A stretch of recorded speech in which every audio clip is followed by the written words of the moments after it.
Morning दोस्तों, royal star classes में आप सभी का स्वागत है। मैं लोकेश कुमार आपको स्वागत करता हूं और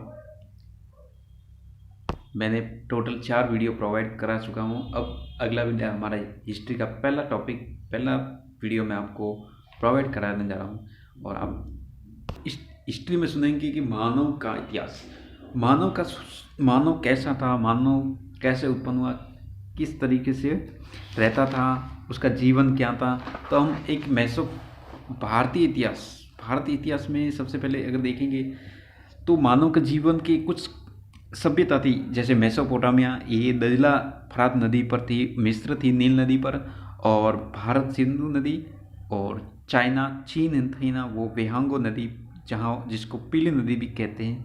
अब कहते हैं कि मानव का प्रारंभिक जीवन कैसे होता था। तो मानव का प्रारंभिक जीवन सबसे पहले तो पृथ्वी का जन्म हुआ। पृथ्वी का जन्म होने से आरंभिक था। कल मैंने बताया कि बड़े तारे विस्फोटक होने से बहुत सारे पिंड हो गए, पिंड आकाश गंगा, कुछ पिंड चमकने लगे तो उन्हें तारा कहने लगे, और कुछ नहीं चमके उनके ग्रह भी गए। कुछ किसी के पास अपने खुद की प्रकाश ऊष्मा नहीं थे, वो ग्रह कहलाते थे। कुछ ग्रह छोटे पिंड थे, जैसे वो अपने ऊष्मा और अपनी ओर आकर्षित कर छोटे अपनी ओर भेजते थे।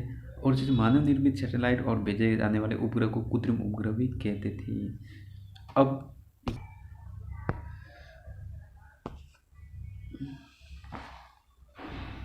तो दोस्तों, मानव का शुरुआती जीवन कैसा रहा होगा, कैसे उत्पन्न हो गए होंगे, ये तो हमें पता नहीं। लेकिन शुरुआती जीवन पूरा पाषाण काल, जैसे आग की खोज को गुफा में हुए, तो मानव का शुरुआती जीवन एक संघर्षशील रहा होगा। उनका जीवन, उनके पास कुछ नहीं था, सिर्फ कच्चा मांस आंखें टक करता, शिकार करता और उसे प्राप्त कच्चा मांस खाता था। ठीक है, तो उसका पूरा पाषाण काल मतलब 3 कालों में बांटा गया। पूरा पाषाण काल, उत्तर पाषाण काल और मध्य पाषाण काल।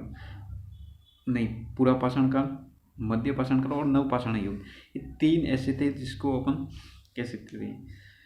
तो अब अपन देखते हैं कि पूरा पाषाण काल युग कैसा था, मध्य पाषाण कैसे था। तो प्रौग ऐतिहासिक, सबसे पहली चीज़ अपन पढ़ते हैं प्रौग ऐतिहासिक काल। ठीक है, इसमें लिखित साक्ष्य उपलब्ध नहीं थे। इस हिस्ट्री में प्रौग ऐतिहासिक सबसे पुराना है। यहाँ पर कोई न तो लिखा हुआ नहीं है, क्योंकि इसमें जो लिपि थे वो लिखने में अनभिज्ञ थे, और इसमें कोई नहीं था। तो ये पाषाण काल, प्रौग ऐतिहासिक काल की सबसे पहले खोज अध्ययन किसने किया, तो रॉबर्ट ब्रूसफूट ने किया। ठीक है, और इसके बाद में एक 1820 में जर्गेन जॉनसन आया, जिसने पाषाण काल और कांस्य युग और लोहे युग को 3 भागों में बांटा। फिर इसके बाद अपने भारत के आते भारतीय पुरातत्व के जनक अलेक्जेंडर कर्निघन में एक आता है आर्ध ऐतिहासिक काल। इसमें लिखा हुआ साक्ष्य लेकिन पढ़ा नहीं जाता। इस काल में क्या होता था कि लिखे हुए तो मिले, लिपि वगैरह सब मिला हुआ है, लेकिन आज तक किसी ने कोई पढ़ा नहीं। जैसे हड़प्पा सभ्यता में मोहरें मिली, उस पर सब अंकित किए हुए, लेकिन अपन आज तक नहीं पढ़ पाते। इसके बाद में ऐतिहासिक काल, लिखित साक्ष्य प्राप्त है, जैसे वैदिक काल। ठीक है, तो वैदिक काल को, वेदों को हम पढ़ सकते हैं। जैसे पूरा पाषाण काल, इस काल में 20 लाख ईस्वी पूर्व से 12,000 ईसा पूर्व तक। अब देखो, ईस्वी पूर्व और ईसा पूर्व में क्या अंतर है। ई पूर्व का मतलब जैसे ईसा मसीह के जन्म से पूर्व, ईसा मसीह के जन्म से पूर्व, ठीक है, 2000 जैसे। और ईस्वी का अर्थ है जन्म, ईसा मसीह के जन्म के बाद। जो ईसा मसीह के जन्म से पूर्व उसे ईस्वी पूर्व कहते हैं, और इसके ईस्वी कहते हैं ईसा मसीह के बाद। तो ये क्या हुआ, 20 लाख से ईपू पूर्व 12,000 ईस्वी पूर्व तक। फिर मध्य पाषाण काल आता है, ये 12,000 से 1,000 ईस्वी पूर्व तक होता है। इसके बाद में आता है नव पाषाण काल। ये नव पाषाण काल 10,000 ईस्वी पूर्व से 13,000 ईस्वी पूर्व आता है। अब इसके चरण, इस पूर्व पाषाण काल में, मध्य पाषाण काल, ये तीनों वापस इसमें भी आते हैं। क्यों कि इसमें कुछ शहर भी हैं जो ज़्यादा तेज़ी से विकसित होते हैं। जैसे अपने भी ये देख लो, जैसे कहीं पर कोई ऐसा देश भी है जो काफ़ी पिछड़ा हुआ है, और कोई देश जापान है, अमेरिका है, वो काफ़ी आगे निकल जाते हैं। तो ऐसा उसमें ही हुआ था कि इसमें कुछ ने तो जल्दी विकास किया, कुछ धीरे थे, तो उसमें भी तीनों डिवाइड हो गए। ठीक है। और ऐसा कैसा इसी में था मध्य पाषाण काल में। अभी तो कुछ बेचारे पिछड़ रहे थे, कोई आगे था। और इसके बाद मध्य पाषाण काल में नवपाषाण काल, इसमें मध्य पाषाण, ये इसमें नवपाषाण काल में भी यही चल रहा था कि इस काल से तो आ गए, लेकिन ये दो काल इसमें भी चल रहे थे। फिर इसके लक्षण क्या थे? लक्षण की बात करें तो आंखें टक, ये शिकार करते थे। और खाद्य संग्रह, इसमें सॉरी पशुपालन नहीं है, खाद्य संग्रह मतलब कि शिकार करते थे और खाते थे और बस मज़े करते थे। इसके बाद में मध्य पाषाण में आ गए, ये खाद्य संग्रह करने लगे और पशुओं को पालने लगे, ठीक है, पशुओं को पालने लगे, ठीक है। खेती की शुरुआत नहीं हुई इसमें खेती की शुरुआत नहीं हुई। खाद करते थे, आकर शिकार करते थे, खाते थे और उसको साथ साथ उसको पशुओं को भी खिलाते थे। इसके बाद में तीसरा आता है नवपाषाण का। इसमें कृषि पशुपालन की शुरुआत, स्थायी निवास करते, कृषि पशुपालन की शुरुआत करते हैं और स्थायी रूप से निवास करते हैं, ठीक है। ये क्या करते हैं, आंखें टक भी होता है इसमें, आंखें टक करते हैं, शिकार करते थे, कृषि भी करते थे और पशुपालन भी होता था, पशुपालन।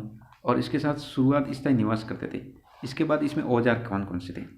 तो औजार की बात करें तो क्वाड्रजाइट एक नाम का औजार था, ये हड्डियों से बने होते थे, हड्डियों से बनाते थे क्वाड्रजाइट, ठीक है। एक सल्क, क्लेड आदि, ये तीनों है ना हड्डियों से बनाए जाते थे औजार। इसके बाद माइक्रोलिथ, ये सूक्ष्म है, ये पत्थर से बने होते थे, माइक्रोलिथ युग, इसमें सूक्ष्म पत्थर से औजार बनाए। जैसे अपने माना कि अभी भी पत्थर से, जैसे गोफन है, गिलोल है, ये माइक्रोलिथ होते हैं, जिसमें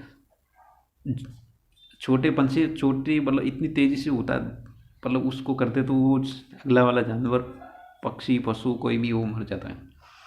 इसमें क्या होता था, स्लेट के बने हथियार, स्लेट के बने हथियार जैसे धारदार भाला, धारदार ये बना देते थे।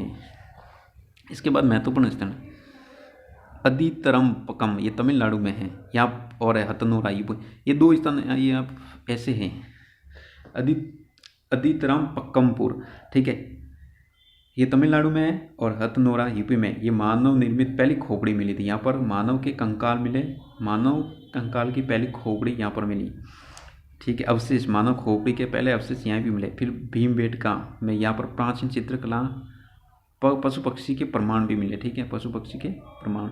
और मिर्ज़ापुर, यहाँ पर आग और औजार मिले, आग के साक्ष्य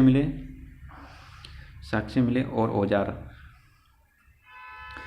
ये थे मध्य पाषाण काल में। इसको मतलब ताड़ के पत्रों से बनाते थे, इसको ताड़ के पत्रों से, और इसको पढ़ा नहीं जाता था, ठीक है। ये पांडुलिपि लगभग 1000 वर्ष पहले थी, ठीक है। और इनके ताड़ के पत्तों को काट कर उनके अलग अलग हिस्सों को एक साथ बांध दिया जाता, और पूर्ज छाल से बंधी हुई एक पांडुलिपि देख सकते हो। तो ऐसे ही भी ये पत्रों पर खुदी हुई है, ठीक है। अब खुदी हुई है तो यहाँ पर क्या है कि ये पुरानी 2250 पुरानी है, और ठीक है। और इसका भी क्या था कि इस लिपि का प्रयोग, लिपि अक्सर मतलब इसको पढ़ा नहीं जाता, ठीक है। ये प्राचीन चित्र जैसे आधुनिक हो, ये अपन भी अक्सर घरों में खोदते हैं तो निकलते हैं, तो ये पुराना है। जैसे ये 4700 वर्ष पूर्व का है, और ये जो चांदी के है ना, ये 2500 वर्ष पूर्व, ये मटका है 4700 वर्ष पूर्व, और ये चांदी के। देखिए मानव सर्वप्रथम कैसे बनाने लगा, धीरे धीरे उनका विकास होने लगा, और धीरे धीरे कुछ चीज़ों को बना। औजारों का उपयोग करके इंसान खाने योग्य जड़ों को खोदने के लिए किया जाता, और जानवरों की खाल वस्त्रों से मिलने के लिए किया जाता। वो जानवरों की खाल को कपड़े भी बनाना सीख गया और पहनने भी लगा। ये भारत का नक्शा है। इसमें देखो पूरा पाषाण काल कुरनूल में एक गुफा मिली थी जहाँ पर आग के साक्ष्य मिले, ठीक है, आग के साक्ष्य। इसके बाद में एक और भीमबेटका, वहाँ पर क्या चित्रकला के मिले, ये एमपी में है, कुरनूल तमिलनाडु में, और ये भी है। इसके बाद में अपन ब्रजहोम खोपड़ी मिले, ठीक है, जम्मू कश्मीर, ठीक है, जम्मू कश्मीर। इसके बाद में ये बहुत सारे हैं, चिराद है, तो यहाँ पर बहुत सारे प्राचीन साक्ष्य मिले। इस पर देखो ये चित्र है, और इस चित्र पे यहाँ पर चित्र के साक्ष्य मिले, चित्र के साक्ष्य भीमबेटका। इसका नाम क्या है, भीमबेटका, देखो भीमबेटका। और एक कुरनुल गुफा थी, उस पर एक कुरनुल गुफा, ये कुरनुल गुफा यहाँ पर आग के अवशेष मिले, आग के अवशेष, तो पता चलता है कि आग का आविष्कार हुआ। ये दोस्तों सुअर के दांत हैं, जो मतलब काफ़ी पुराने 12,000 साल पुराने नवपाषाण युग के कुछ उपकरण इस तरीके से लोग गढ़ के, मतलब अभी भी करते हैं तो कुछ मिलते हैं तो, लेकिन ऐसे उन्होंने ये तराश कर करते थे, ठीक है। प्राचीन काल में मानव इस तरीके से रहता था गुफाओं में, जो पशुओं को मार के खाता था, ठीक है। तो यहाँ पर इस तरीके से गुफा थी। ये कब्र है मेहरगढ़ में, यहाँ पर मतलब लोगों को कब्र के साथ अपने जानवर भी करता था, गहने वगैरह सब करते थे। आधुनिक काल में इसको मम्मी भी बोलते